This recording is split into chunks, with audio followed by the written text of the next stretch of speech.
ನೋಡಿ friends, Shivamogga new park ಮಾಡಿದ್ದಾರೆ. ತುಂಬ ಚೆನ್ನಾಗಿ ಮಾಡಿದ್ದಾರೆ. ತುಂಬ ಥರ ಎಲ್ಲ ವೆರೈಟೀಸು ಎಂಟರ್ಟೈನ್ಮೆಂಟ್ಸ್ ನೋಡಿ ಫ್ರೆಂಡ್ಸ್ ಹೇಗಿದೆ ಅಂತ. ನಮ್ಮ ಶಿವಮೊಗ್ಗದಲ್ಲಿ ಈ ಥರ ಎಲ್ಲ ಇದೆ ಅಂದರೆ ನೆನಪಲೇಬೇಕು.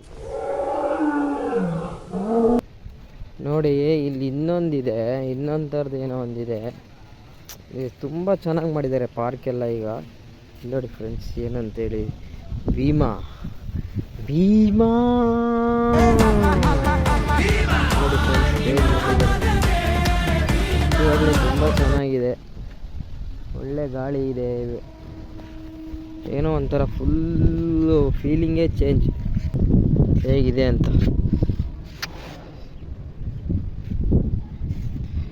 ನೋಡಿ ಫ್ರೆಂಡ್ಸ್, ಇದೇ ಶಿವಮೊಗ್ಗ ಹೊಸದಾಗಿ ಒಂದು ಪಾರ್ಕ್ ಆಗಿದೆ. ಚೆನ್ನಾಗಿದೆ, ತುಂಬ ಚೆನ್ನಾಗಿದೆ ನೋಡಿ.